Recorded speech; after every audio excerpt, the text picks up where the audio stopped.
Oh, I think I've been referred to as Mr. Fixit from time to time, and UK Cable 7 years ago was in dire need of being fixed. And I guess I brought a combination of consumer-facing Fixits and a range of business skills that the board at the time thought was appropriate. And that's where we started, was fixing a very broken company.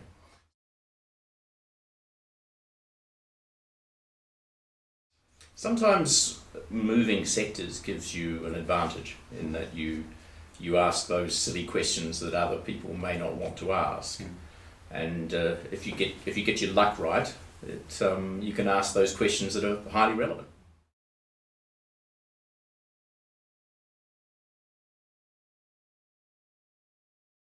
I mean, first step is to know who you are, and UK Cable was struggling in terms of understanding what its core competence was.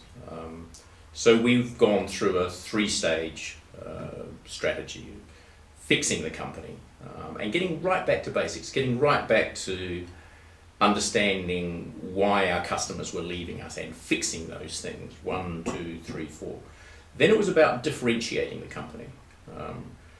Allowing us to stand for something, standing for super fast broadband, standing for connected television, standing for convergence, and all around the customer. And that differentiation has really been the core of what we've been doing for the last few years, and finally growing. But growth has to be around the customer. It's got to be, I mean, a Virgin company talks about doing the right thing by its people, so its people do the right thing by its customers, such that its customers do the right thing by its shareholders. And I would say we're probably only just becoming a real Virgin company. You know, Ofcom now talks about us in a negative way, but about the least complained about company in their sector, and we're seeing that with our Net Promoter Score, where we are now in the top quartile, if not leading the sector, and that customer advocacy is delivering the right returns.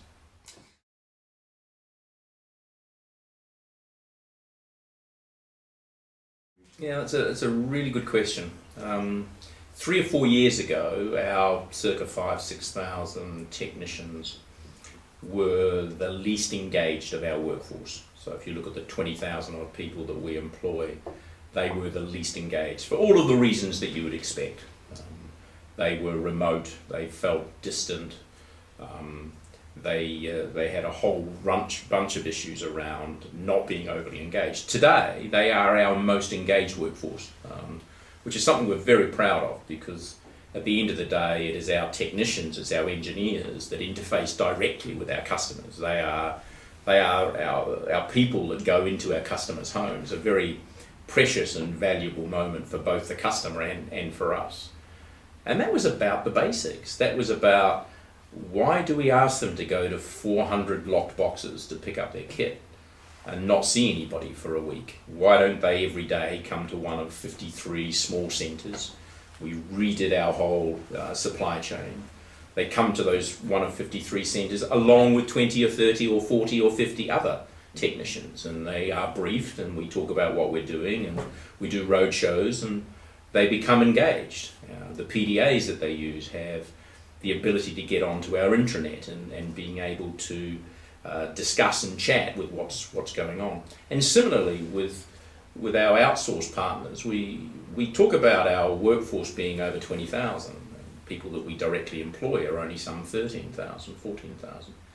But we treat our partners as partners, and we only have a few partners now, and it's about, when you go to a partner's call centre or anything else they're doing for us, it feels Virgin.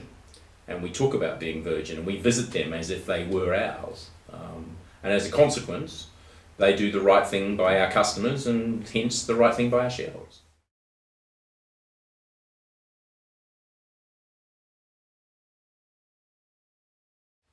It's interesting, I do refer to our network as the daddy of all networks. It probably should be the mother of all networks as well. I think it's a beautiful thing.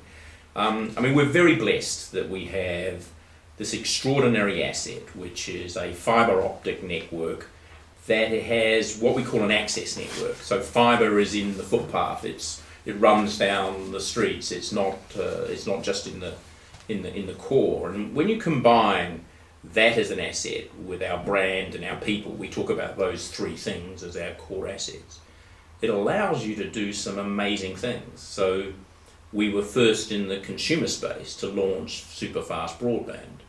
We were the first to launch connected televisions. Now, we've got over 1 million TiVo boxes in less than a year into the marketplace. The next stage in the consumer world is all about convergence. It's all about ensuring that the home phone becomes relevant with the mobile, and you're connected regardless of where you are, and you're never short of capacity. Our customers use 2.5 times more capacity, more gigabits if you like, than our competitors. So it's about getting Virgin in the heart and mind of our customers, such that we are the catalyst and the facilitator for their digital life. But similarly in Virgin Media Business, rapidly growing part of our business, about 15% of our revenue, but 35% of our free cash flow growth. And that again is about using the superiority of our network. London Underground is a classic example. The small cell work that we did in Bristol was all about exploiting our fibre access network and figuring out, in that case, how we can work with the mobile operators and the councils and putting it together. So we've got this massive demand for gigabits, and we've got the best gigabit producer around. That's not terribly technical, but that's the way that you think about it. It's an extraordinary transport mechanism. And therefore our growth that you're seeing coming through now is all about getting digital relevant, getting connectivity, application and convergence relevant for the converged customer, whether they be business or consumer. And we're seeing the growth coming forward.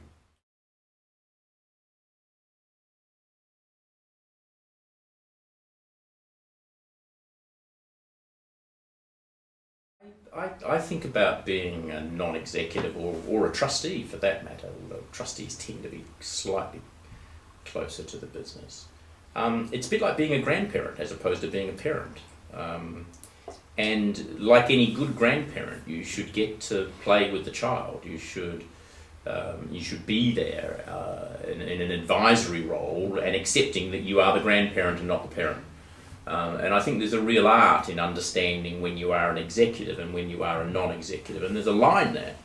And it's more clearly defined in a non-executive world than it is in a trustee world, but it is a line nonetheless.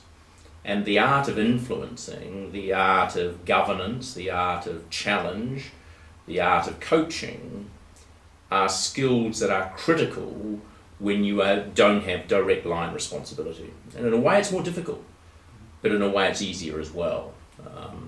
And being able to deal sometimes with that line as it becomes potentially ambiguous is something that I think you can develop. And then you can bring those skills back into being an executive, because learning the art of coaching from a slightly further away is a very, very valuable skill when it comes into developing your own people.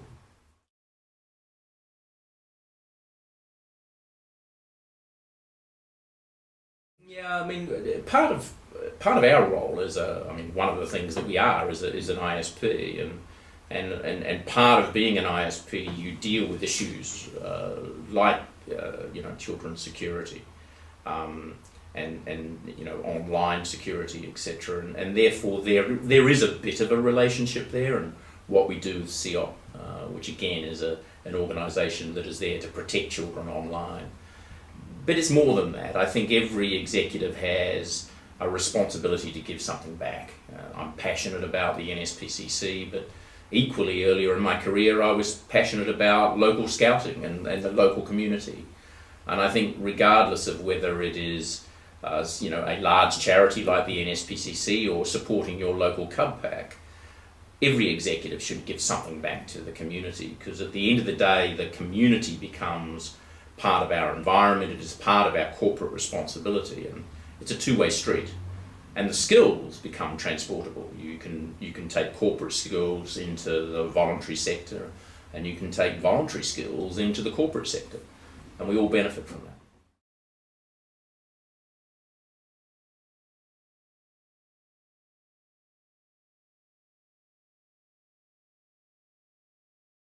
it'll only happen with positive affirmative action.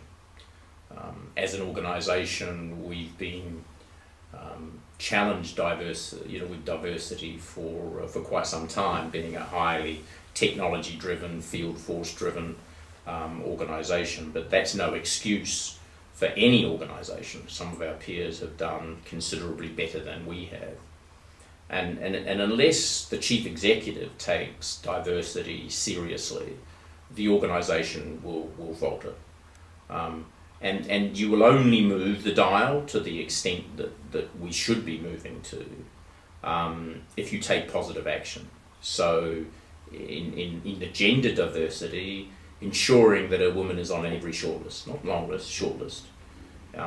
From time to time, if that doesn't move the dial, say, no, I will appoint a woman in this role, or I will appoint somebody from this diverse background in this role. Legislation would help in some cases, but at the end of the day, I think corporations need to accept that if they aren't a mirror of society themselves, they're going to be making poor decisions, and that should be the driving force. So I think it's uphill, if I'm brutally honest, but it is possible.